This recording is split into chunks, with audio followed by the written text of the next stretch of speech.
desde oriente a occidente, desde septentrión a mediodía. Le saluda su hermano el Mago Negro. En esta ocasión, acompáñame a descubrir cómo el gran filósofo, matemático e iniciado, Pitágoras de Samos, nos trae el teorema del alma y cuál es su verdadero origen. En este nuevo capítulo, tocaremos cómo es que su sabiduría, práctica y enseñanzas producen la gran escuela iniciática que es tocada por la masonería. La figura de Pitágoras de Samos ha trascendido el tiempo como un faro de sabiduría esotérica y matemática. No solo es conocido por el teorema que lleva su nombre, erróneamente como veremos, sino por haber fundado una escuela que conjugó lo racional con lo espiritual, lo aritmético con lo místico, lo científico con lo ético. Fue un verdadero hierofante del número y del orden cósmico. Pitágoras no construyó solamente teorías, edificó una forma de vida.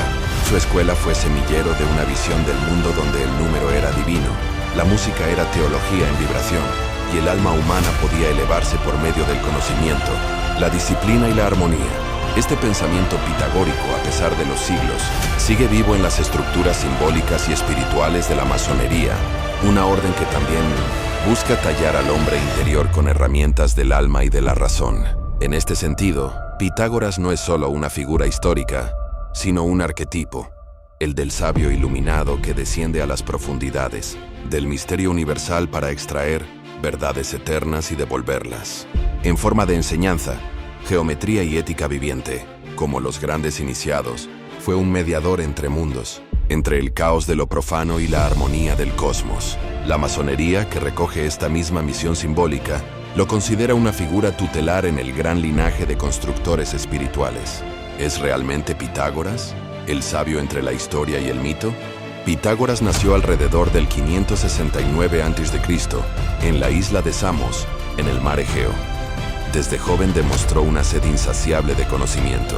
Se dice que viajó a Egipto, donde aprendió geometría y cosmología de los sacerdotes, a Babilonia, donde estudió astrología y aritmética caldea, y posiblemente a la India, donde habría entrado en contacto con ideas sobre la transmigración del alma. Lo importante no es si cada uno de estos viajes ocurrió literalmente, sino que representan simbólicamente la búsqueda del sabio por las fuentes primordiales del conocimiento. Pitágoras no fue un acumulador de datos, sino un revelador del orden oculto que subyace a la naturaleza, un mediador entre el logos eterno y el alma humana. Como los antiguos héroes que descendían al inframundo para emerger con tesoros sagrados, Pitágoras emprendió un viaje que más que geográfico, fue iniciático, y en ese trayecto trazó un mapa oculto que aún hoy sigue inspirando a los buscadores de la verdad. Su vida y obra fueron envueltas en una atmósfera de respeto cuasi místico. Sus discípulos juraban silencio, no hablaban su nombre en vano, y se referían a sus enseñanzas como las palabras del maestro. Esta sacralidad anticipa el respeto iniciático que los masones otorgan a sus rituales, emblemas y símbolos. Pitágoras fue más que un sabio. Fue un maestro espiritual cuya enseñanza se transmite en la penumbra del templo interior. ¿Realmente el teorema de Pitágoras encierra la geometría eterna o un error histórico? La falsa autoría. El llamado teorema de Pitágoras, que establece que en un triángulo rectángulo, el cuadrado de la hipotenusa es igual a la suma de los cuadrados de los catetos, fue conocido mucho antes de que Pitágoras existiera. En Babilonia, la tablilla Plimpton 1322, 1800 a.C., contiene múltiples ternas pitagóricas, como 3, 4, 5, 5, 12, 13, lo que muestra un conocimiento práctico del teorema. En Egipto, los agrimensores usaban triángulos de cuerda con 12 nudos, formando figuras con lados de 3, 4 y 5 unidades, para establecer ángulos rectos. En la India, los Sulvasutras 800-500 a.C. expresaban el mismo principio, incluso con una formulación algebraica rudimentaria. Pitágoras no fue su inventor, pero posiblemente fue el primero en demostrarlo desde una perspectiva deductiva, basándose en principios racionales y abstractos, lo cual fue revolucionario. Él transformó una regla empírica en una verdad universal, anclada en la razón pura. Elevó la práctica a contemplación, la técnica a sabiduría, la geometría como teología encubierta. Para la mente pitagórica, esta relación no era una simple curiosidad geométrica, sino un símbolo viviente del equilibrio cósmico. El triángulo rectángulo es, en su forma 3, 4, 5, una figura perfecta que representa proporciones armónicas entre partes distintas que se funden en una totalidad equilibrada. El número 3 simboliza el espíritu, el triángulo, la Trinidad, lo divino. El número 4 simboliza la materia, los 4 elementos, los puntos cardinales.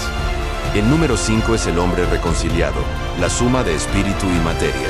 Esta codificación numérica revela que la geometría era, en verdad, una forma de teología encubierta, un lenguaje sagrado para expresar lo invisible a través de lo visible. No se trataba de medir la tierra, sino de medir el alma.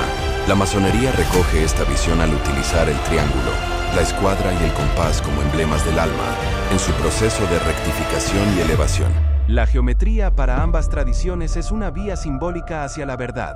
En el arte del trazar líneas rectas y círculos perfectos, el masón y el pitagórico se encuentran. Ambos buscan el reflejo del cosmos en el alma humana. La escuela pitagórica fue un templo de sabiduría y purificación.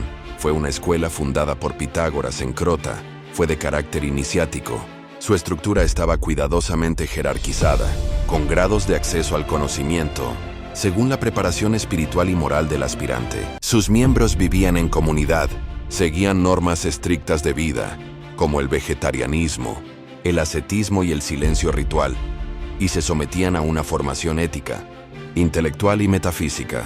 Creían en la metempsicosis, transmigración del alma, en el karma, y en que el universo está regido por proporciones armónicas. La escuela era un verdadero templo filosófico. Sus muros eran resonantes de símbolos, sus enseñanzas eran oráculos en clave numérica. El estudio de los números era sagrado. Cada número tenía un significado simbólico. El 1 era la unidad, el principio de todas las cosas. El 2 la dualidad. El 3 la armonía. El 4 la justicia. El 10 la tetrada sagrada, el número perfecto. Cada forma, cada nota musical, cada movimiento de los astros obedecía a esta aritmética sagrada. El alma del discípulo era así, templada como un instrumento musical, y el mundo entero era percibido como una sinfonía numérica. El verdadero saber era una afinación del ser. Existió una estructura iniciática pitagórica que tenía una referencia en paralelo con los 3 grados masónicos. La escuela pitagórica, como en la masonería, organizaba su enseñanza en niveles iniciáticos progresivos, cuyo ascenso representaba el perfeccionamiento del alma. Podemos establecer un claro paralelismo entre los 3 grados simbólicos masónicos, aprendiz, compañero y maestro, y los 3 niveles de los pitagóricos. Primer grado, los acusmáticos, el aprendiz. Los nuevos miembros eran admitidos como acusmáticos, lo cual significa literalmente los que oyen. No podían hablar ni discutir, solo escuchar. Durante varios años vivían en silencio, cultivaban la obediencia y la purificación del carácter. La enseñanza se transmitía oralmente en forma de máximas éticas o acusmas. Esto corresponde al aprendiz masón, que entra al taller para pulir su piedra bruta, aprender los símbolos básicos y observar sin aún comprender del todo. Ambos comienzan en las tinieblas del mundo profano y se abren al símbolo y al silencio, como caminos hacia la luz. Segundo grado, los matemáticos, el compañero. Tras demostrar virtud y disciplina, los acusmáticos podían pasar a ser matemáticos, accediendo a los saberes más profundos, geometría sagrada, aritmética, música cósmica y astronomía espiritual.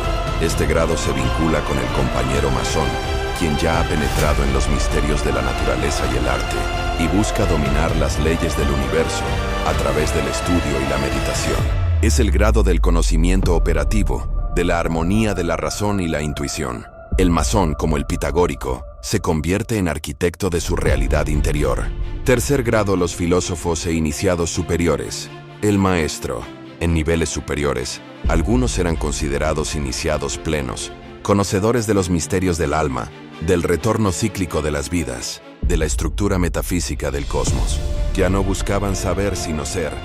Esta etapa se vincula con el maestro masón, quien ha aprendido a morir simbólicamente para renacer a una vida más elevada. Es quien custodia la palabra perdida, aquel que no solo conoce los símbolos, sino que se ha convertido en uno con ellos. Aquí se alcanza el arquetipo del sabio realizado, del alma que se ha fundido con la armonía universal. Cabe señalar que la masonería y el pitagorismo tienen una misma arquitectura espiritual.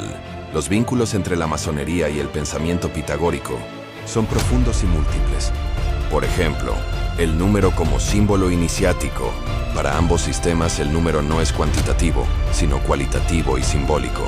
El compás y la escuadra, el triángulo y el círculo, no son solo instrumentos técnicos, sino símbolos vivos del alma y del cosmos. Son llaves para abrir puertas internas. De igual forma tienen a el templo como arquetipo. Tanto en la escuela pitagórica como en la masonería, el universo es concebido como un templo divino, construido según proporciones eternas. El trabajo del iniciado es imitar al gran arquitecto y construir su templo, interior en armonía con el todo.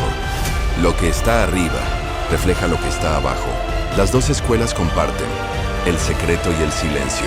El silencio iniciático, fundamental para los pitagóricos, también es central en la masonería.